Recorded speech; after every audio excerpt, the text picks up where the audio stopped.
They didn't call him a fighter anymore. They called him a nightmare. Not because the crowd respected him, because they feared him. Across the UFC, fighters whispered his name in locker rooms like a curse. Coaches warned their athletes about him. Commentators called him the most dangerous man to ever enter the octagon. But nobody knew the truth. Behind the violence, behind the cold stare, behind the destruction that made millions cheer, was a broken boy who never learned how to stop fighting. He grew up in a forgotten neighborhood where survival mattered more than dreams. His father disappeared early. His mother worked double shifts just to keep food on the table. Poverty wasn't a condition. It was life. At school, he was invisible. At the streets, he was a target. Until one day, he stopped running. Fighting became his language. Every punch made him feel alive. Every win gave him control over a life that had none. A local boxing coach noticed him after a street fight. "You ever thought about doing this professionally?" That question changed everything. The gym became his escape. While others slept, he trained. While others dreamed, he suffered. Pain became routine. Discipline became survival. Years later, the UFC came calling. Nobody expected much. Until his first fight, 37 seconds. One punch, one knockout. And the world changed. The unknown fighter became an overnight sensation. But something darker was already forming inside him. Not confidence, not fame. Something far more dangerous. Belief that he was unstoppable. If you're watching this story, like and subscribe. Because what happens next turns him from a rising star into a champion the world will never forget. The arena was electric. Championship gold was on the line. Across from him stood a respected champion. Calm, technical, disciplined. Everything the challenger was not. But when the cage door closed, fear didn't belong to him. It belonged to everyone watching. Round 1 began like a storm. Pressure, violence, relentless aggression. The champion tried to control distance, but there was no space to breathe. Every second felt like survival. Then it happened. A brutal combination. The champion dropped, and the arena exploded. The referee stopped the fight. He was the new champion, and the UFC had a new monster. Money came fast. Luxury, fame, attention, power. But so did ego. He stopped listening, stopped learning, stopped caring. He wasn't becoming greater. He was becoming uncontrollable. Interviews turned aggressive. Press conferences turned chaotic. Fans stopped seeing a fighter and started seeing an attraction. Violence became his identity. But inside, something was slowly breaking. Years passed. Defenses, knockouts, highlights. Until one fight changed everything. A disciplined wrestler, a different kind of opponent. Patient, calm, strategic.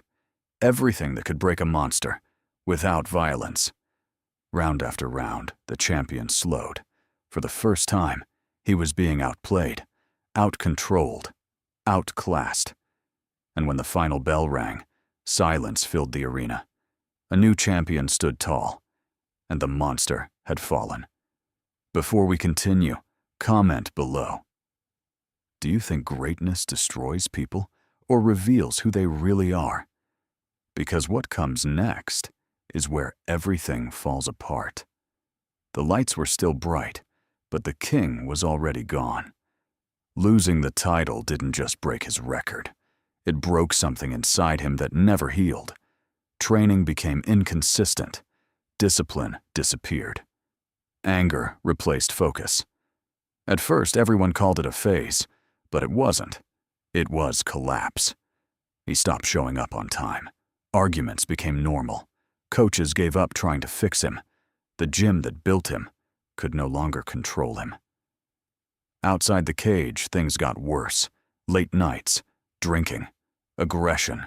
Reporters noticed first. Cold interviews, short answers, explosive reactions. The hero was fading. and the man behind him was falling apart. Then came the leak. A street fight outside a nightclub.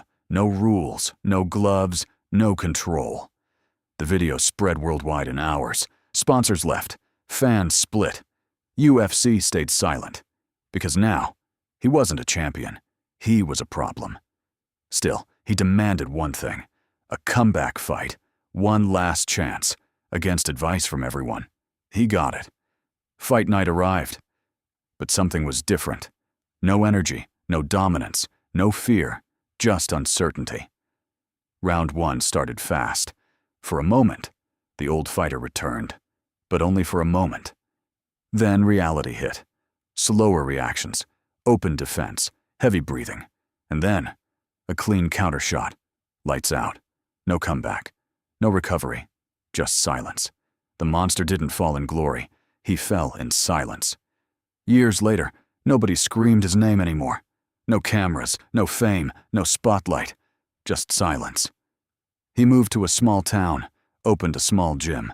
Not for fame, not for money, but because it was the only thing he knew. Young fighters trained under him. But they didn't see a monster. They saw a man with scars. A man who had survived too much. Sometimes he would stand alone inside the empty cage, staring, remembering everything. The wins, the losses, the crowd, the silence. His body was no longer the same. Old injuries, slower movement, shaking hands.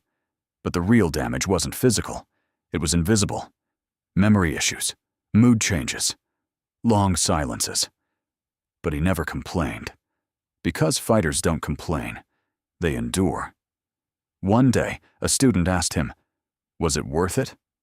He stayed silent for a long time, then answered, "Winning gives you everything, but it also takes away who you are." That sentence stayed in the room forever, because it wasn't motivation, it was truth. Later, a documentary crew interviewed him. At first he refused, but eventually agreed. Inside the same gym where everything began and ended, he spoke one final truth.